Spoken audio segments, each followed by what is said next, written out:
Next up on WTV, the FISD mask mandate, trivia, and the start of the wrestling season. WTV's Daily Update starts now.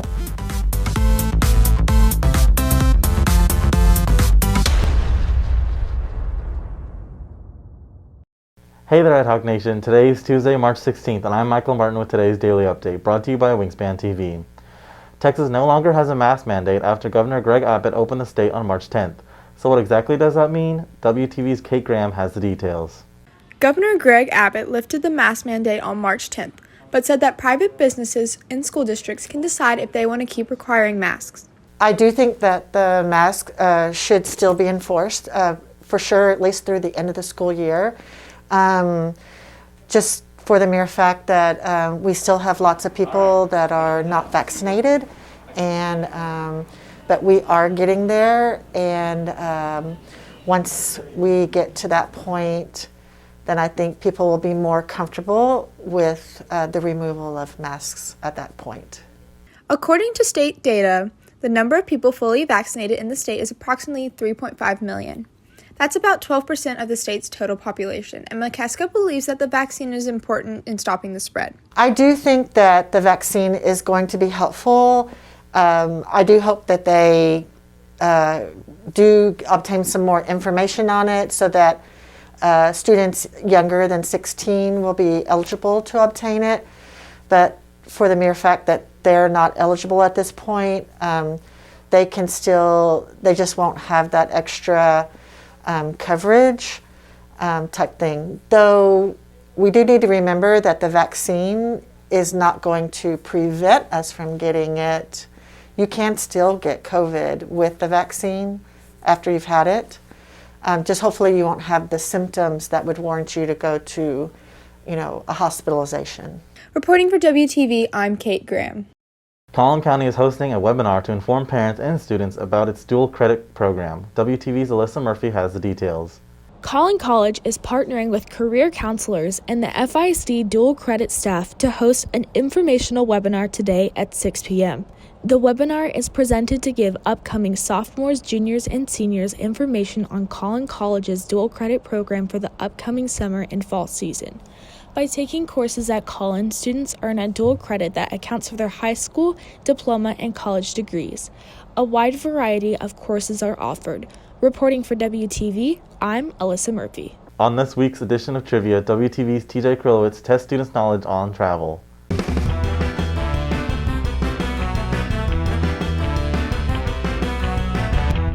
Hello and welcome to Wingspan Trivia. I'm your host, CJ Krylowitz, and today we'll be testing students' knowledge on travel. The first question is, what is the most visited tourist attraction in the world? The Great Wall. The Great Wall of China? Yes. All right. Most visited tourist attraction in the world is probably like the Eiffel Tower or Statue of Liberty. Eiffel Tower. It's like Disney or something. The next question, what is the average price for a plane ticket to New York City? $150, maybe. Average price of a ticket to New York City is probably like $300. Like $90. The next question, how long in miles is the Great Wall of China? 10 to 15,000. 10 to 15,000. Is that, yeah. Could you get a little closer, a little more specific? Oh, Not like an exact number, but like just 13,000. 10,000 miles long. I mean, it's pretty long.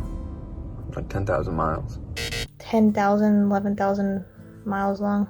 And the last question, what is the busiest airport in the U.S.? Okay.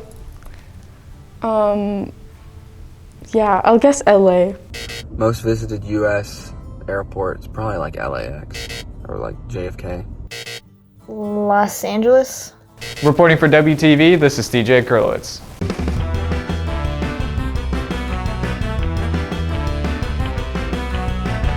The wrestling season is off to a start. WTV's Stephanie Cho has the details. While many sports have had to adjust their competitions and practices due to the pandemic, wrestling proved to be an especially tricky situation to handle. With it being impossible to socially distance, the UIL pushed back an official statement on if wrestling was going to happen to October 2nd and confirmed district, region, and state tournament dates on December 14th to monitor the state of COVID. And now that the time has come to start the season, head coach CODY BRIDWELL is ready. This year I look forward to getting back on the mat, trying to establish some normalcy, and just getting back to good old-fashioned wrestling.